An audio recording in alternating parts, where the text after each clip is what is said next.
The pain began as a tight bloom under my ribs, sharp enough to steal half my breath before I understood what was happening. One moment, I was standing in my own living room surrounded by cousins and in-laws, and the next, my chest felt as if something inside me had clenched its fist and refused to let go.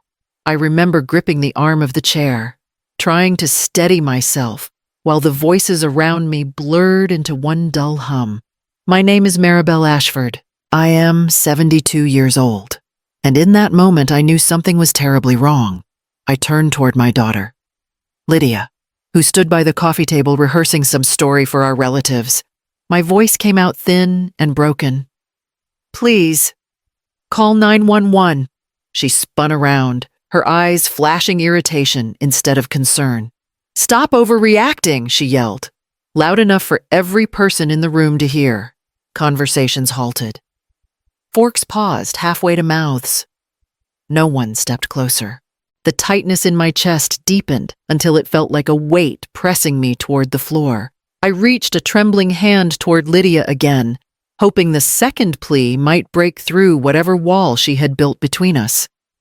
She folded her arms instead. From the corner of my vision, I saw Daniel, her husband, shift nervously. His mouth opened just a little, as if he might finally say something, but Lydia cut him a hard look. He lowered his eyes and stayed silent. My legs wavered. The room tilted. I felt the world slipping away, and for a moment there was nothing but the sound of my own heartbeat stumbling inside my chest. I knew I was falling before my body even started to drop. I do not remember the floor rising to meet me. I only remember the silence and the way no one reached out. Later, an emergency room doctor would place a hand on Lydia's shoulder and speak 6 quiet words that shattered everything she thought she controlled. 3 weeks before I collapsed, my days drifted in the slow, predictable rhythm that Savannah is known for. Mornings in Forsyth Park were the only time the world felt quiet enough for me to hear myself think. I walked the same shaded loop Sam and I once shared, the one where he used to stop and point out birds I could never quite identify. Since his passing, the path felt longer, the air heavier. That morning, halfway through tying my scarf, a sharp tightness stirred beneath my breastbone. It was small, almost forgettable, like the pinch of a too tight button. I breathed through it and carried on. Back home, I set a kettle on the stove and reached for a mug. The tightness returned, stronger this time. Stopping my hand midair, I gripped the counter to steady myself just as Evan stepped into the kitchen. "Gran, are you all right?" His voice gentle, cracking at the edges of 16, pulled my eyes to him. "I am fine, sweetheart," I murmured, forcing my hand to release the counter. Just stood up too fast. Before he could say anything more, Lydia swept into the room, tapping through her phone. "Evan!" "Stop encouraging her anxiety," she said without looking up. "She gets worked up when you fuss." Evan frowned, shifting his weight. But he stepped back. I let my hand fall to my side, pretending the moment had passed. Lydia tossed her hair, sighed with manufactured exasperation, and told me she had a meeting in an hour and needed the house quiet. I nodded as if I understood, as if my body had not just warned me twice in one morning. Later, when the pain flickered again this time while folding laundry, I pressed a hand to my chest and told myself it would fade. I reminded myself that Lydia hated interruptions, that worry only made her impatient, that my discomfort rarely changed her tone. I kept moving, quiet and careful, believing it was better not to trouble anyone at all. People in Savannah loved to talk about my daughter. Lydia knew exactly how to give them something worth repeating. On Sunday mornings, she would sweep into my house with a bouquet she bought on the way over, kiss my cheek for the camera, and post the photo before the petals settled. "Brunch with my sweet mama." She'd caption it, "In the photo." Her smile was radiant. Mine looked borrowed. Whenever she hosted charity events, she dragged me along for credibility. People adore a devoted daughter, she whispered once as she straightened my collar. Try to look grateful. I nodded, because resistance only sharpened her tone. One afternoon, as I stepped out to collect the mail, I heard two neighbors chatting by the sidewalk. That Lydia is such a blessing. One of them said, takes such good care of her mother. I froze mid-step. Their voices carried like praise carved in stone. They meant well, but the words stung. Inside, Lydia was already rummaging through Sam's old desk drawers. When she noticed me watching, she shut one a little too quickly. Just organizing, she said lightly. Dad left a mess in here. She reached for another drawer before I could reply. Later that evening, Evan lingered near the doorway as I folded towels. His voice dropped to a whisper. Gran, Mom's been looking up legal stuff. Forms about power of attorney. I think she's trying to fill them out without telling you. I set the towel down slowly. Did she say why? He shook his head. She got irritated when I asked. She said you're getting older and it's responsible. But she hid her laptop the second she heard you coming. A familiar heaviness settled in my chest, not the sharp pain. Just the quiet ache of knowing Lydia had plans she didn't want me to see. Evan shifted closer, as if he wanted to protect me but wasn't sure how. Thank you for telling me, I said, brushing his hair back gently. He nodded, eyes troubled, before stepping away to give me space. That night, long after the house had gone still, I lay awake wondering why my own daughter needed papers she was afraid to show me. The postponement of Sam's will reading should have given everyone time to breathe. But instead, it became an excuse for relatives to gather in my home as if grief were a social event. Lydia greeted each person at the door with a practiced softness in her eyes, a hand on their arm, a murmured, "It has been so hard on Mom." She said it loudly enough for me to hear. When Aunt Rosalie stepped inside, Lydia looped an arm through hers. "I have been staying on top of everything for Mom," she whispered. "She forgets things sometimes. But we manage." My breath snagged. Rosalie turned to me with a pitying smile I had never seen before. "You look tired, Maribel. Must be a lot for you to keep track of." Before I could answer, Lydia ushered her farther in, accepting the sympathy as though it belonged to her. In the dining room, voices rose and fell like gentle waves. "Lydia is such a blessing," someone said, always checking on her mother. Another replied, "She did everything for Sam's care near the end." The lie sat in the center of the room, untouched and gleaming. Evan slipped beside me, his shoulder brushing mine. "Gran, do you need to sit?" he asked quietly. "I am fine," I said, though a small pinch of pressure had begun to form under my ribs again. I pressed a hand there discreetly, willing it to ease. It dulled, but it did not leave. Across the room, Lydia hovered near my purse on the side table. Her hand grazed the strap twice, lingering before she moved away with deliberate nonchalance. She caught my eye and smiled as if nothing were out of place. Cousin Meredith approached and lowered her voice. "Lydia mentioned you have early memory issues. If you ever need someone to help keep paperwork straight, just let me know." My mouth went dry. I did not say anything like that. Meredith blinked, awkward and confused, before retreating. I sank into a chair, not because I wanted to, but because the pressure in my chest had tightened again. A slow, persistent squeeze. The room felt too warm, too full of Lydia's careful stories. Conversations carried on around me, the same praise repeating in different voices, while the truth settled heavier inside my ribs. The pain returned without warning, sharper than before, slicing through the small, steady breaths I had been trying to keep even. One moment I was sitting among the hum of polite conversation. The next the air thinned and my chest clamped tight, as if an iron band had wrapped itself beneath my ribs. I reached for Lydia first. She was closest. Her back half turned as she laughed with two cousins who adored her rehearsed charm. Lydia, I whispered, barely catching my own voice. Please, call 911. She pivoted, annoyance shadowing her expression. Mom, not now. The pressure intensified. I clutched the edge of the table to stay upright. I cannot breathe, I gasped. Help me! Lydia's face hardened. You are doing this again. She strode toward me, grabbed my phone from the table beside my chair, and slammed it face down. Stop overreacting. You are embarrassing yourself. A few relatives shifted uncomfortably.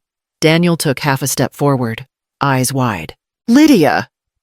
Maybe we should know, she snapped, holding him in place with a glare sharp enough to cut. She always does this when attention is not on her. Ignore it. I tried to rise, but my legs trembled beneath me. The room felt too loud and too distant all at once. Forks clinked, voices softened, and every set of eyes watched me from the safety of their seats, waiting for someone else to act. Please. I rasped, please. No one moved. Then, from the doorway, a voice broke the stillness. Maribel. It was Mrs. Eloise Garner, my neighbor. Her hand braced on the frame as if she had been standing there longer than anyone realized. What is happening? Lydia turned sharply. This is nothing. She is fine. But Mrs. Garner's eyes fixed on me, truly. Fixed, and I saw her expression change as my knees buckled. The floor tilted, sound stretched thin, as if woven through cotton. Someone gasped. Another voice called my name, small and frightened. Lydia's voice cut through the blur, cold and dismissive. She is doing this for attention. My body gave way. The last thing I saw was Mrs. Garner rushing forward while everyone else stayed rooted in place, their faces frozen in shock as I fell into the dark. I surfaced to the sound of hurried footsteps and the clatter of equipment. A mask pressed against my face. Cool air forcing its way into my lungs. Voices overlapped short, urgent commands spoken by people who knew exactly what mattered in the next few seconds. Blood pressure dropping. Move her now. Ma'am, stay with us. You are going to the emergency room. Mrs. Garner's voice trembled at the edge of everything. She begged them. I heard her beg. The world tilted, then steadied as the paramedics lifted me. For moments at a time, everything went white, then gray, then white again. When my eyes finally opened fully, harsh hospital lights blurred above me. A man in blue scrubs leaned over, adjusting wires that traced the line of my heartbeat on a monitor. His voice was calm, grounding. I am Dr. Aaron Klein, he said. You are safe now. Mrs. Ashford, we have you. I tried to speak, but nothing came out. He lowered his tone. You were in cardiac distress for much longer than anyone reported. Your neighbor told us what happened. We documented everything. My breath caught not from pain this time, but something colder. He scribbled notes, checked my vitals again, and said quietly, Rest. I will speak with your family. The room dimmed as he stepped out. In the waiting area, Lydia stood with her arms crossed, irritation radiating off her like heat. Daniel hovered behind her, pale and silent. Two cousins avoided making eye contact with anyone at all. Dr. Klein approached them with the same steady presence he'd brought into my room. Mrs. Cole, he said. Stopping in front of Lydia, she straightened. Is my mother fine now? She likes to dramatize things. He raised a hand, silencing her. Then he placed the other gently on her shoulder and spoke 6 words that froze the entire hallway. Your mother almost died because of you. Lydia's mouth opened, already shaping a defense. That is not true. She collapsed out of nowhere, no, Dr. Klein said firmly. She was in visible distress for several minutes. A witness stated you prevented her from calling for help. We have that documented. If the paramedics had arrived any later, the outcome could have been fatal. Her face drained of color. He stepped back, leaving her standing in the center of the room. exposed in a way I had never seen before. I was sitting upright for the first time since the collapse when a soft knock sounded at my hospital door. A woman stepped in tall, composed, dressed in a charcoal suit that somehow made her presence feel gentle rather than sharp. "Mrs. Ashford," she asked. "I am Celine Ward. I handled your husband's estate." I nodded, easing back against the pillows. "Is there news about the will?" "There is," she said carefully, pulling a folder from her briefcase. "Your husband made changes several months before he passed. He asked me not to disclose them until a medical or legal concern made them necessary." My breath caught. "Changes." She opened the folder to reveal signatures written in Sam's steady handwriting. "He grew worried about Lydia's behavior. He mentioned unusual pressure, questions about accounts, and concerns she might attempt to influence you in the future." A small, stunned sound escaped my throat. "Your husband left the house, the savings, and all remaining accounts entirely to you," Celine continued. "Lydia receives a restricted amount, placed in a monitored trust she cannot access without oversight." I closed my eyes, overwhelmed by the quiet foresight of a man who had always spoken with actions rather than speeches. Before I could respond, a second knock sounded. Mrs. Eloise Garner peeked inside, clutching a neatly folded sheet of paper. "I do not want to interrupt," she said, "but the doctor told me this might help." She handed the statement to Celine. Celine read quickly, nodding. "This is exactly what we need. Your testimony confirms the obstruction of emergency services." Mrs. Garner touched my hand lightly. "You were not alone, Maribel. Not for a second." After she left, Celine closed her folder and said, "One more thing. Lydia has been calling several relatives, attempting to control the narrative. But Dr. Klein's report reached them before she did. People are beginning to question her version." I pictured Lydia pacing somewhere in this hospital, her confidence cracking, her voice rising in frustration when sympathy no longer came easily. For the first time in a long while, the weight on my chest had nothing to do with pain. It was something quieter, steadier, like air returning to a room that had been shut too long. I had been home from the hospital for only 2 days when pounding rattled my front door, not a knock. Something frantic, uneven. I opened it to find Lydia standing on the porch, her hair unbrushed, her blouse wrinkled, her eyes swollen from tears she clearly had not wiped away. "Mom, please," she blurted out, pushing past me into the living room. "I need to talk to you. Everything is falling apart." I closed the door quietly. What happened? The hospital report, the doctor's statement, Mrs. Garner's lies. Her voice cracked on the last word. "My supervisor called me in this morning. They are reviewing my conduct." "Mom, I could lose my job." "My reputation is ruined unless you tell them this is all exaggerated." I stood still, letting her panic fill the room the way her confidence used to. "Lydia," I said, "nothing was exaggerated." She spun toward me, hands shaking. "You have to fix this. Just tell them you were confused, that you misunderstood. You owe me that after everything I have done for you." My phone vibrated in my pocket, a message from Evan Gran. "I heard Mom left. I am so sorry. I wanted to help that day." But she stopped me. "I believe you. I am here if you need anything." Warmth rose behind my ribs. Not pain this time, but something steady. "I do not owe you anything," I said softly. Her face twisted.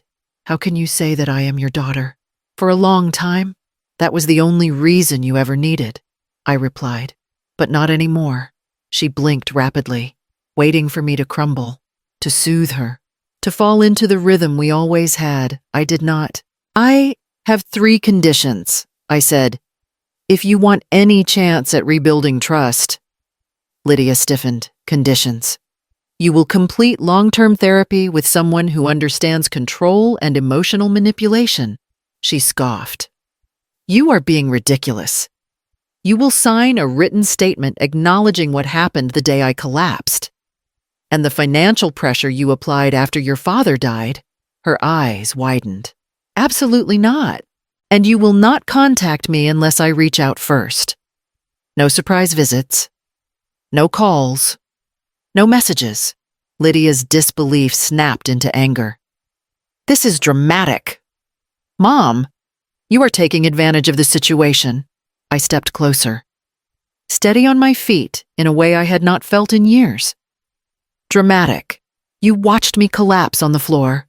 You took my phone. You told the room to ignore me." She opened her mouth, but no words came out, only the faint sound of air catching in her throat. For the first time in my life, the silence between us belonged to me. The courtroom felt colder than the hospital had, but my breathing was steady.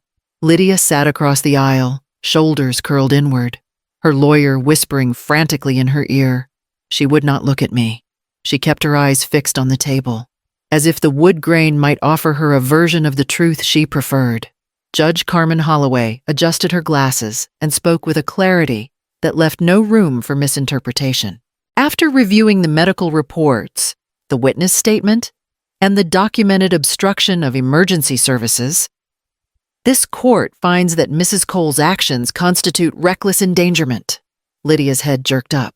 "Your Honor, I never—" "Silence," Judge Holloway said. "You interfered with your mother's ability to seek help. That choice put her life at risk. The consequences will reflect that." My hands rested in my lap. Calm. I did not gloat. I did not shrink. I simply listened. The judge continued. "You will serve community supervision. You will complete a certified elder care education program. You will make restitution payments to Mrs. Ashford. And you are permanently restricted from managing any financial or medical decisions on her behalf." Lydia pressed a trembling hand to her mouth. Daniel lowered his head. When the gavel struck, something unclenched inside my chest, something that had been locked there for decades. Outside the courthouse, Celine Ward handed me a copy of the ruling. "This is closure." "Maribel," she said. "And protection." I nodded. "It is enough." The restitution arrived weeks later. Not a fortune, just enough to matter. Enough to turn hurt into purpose.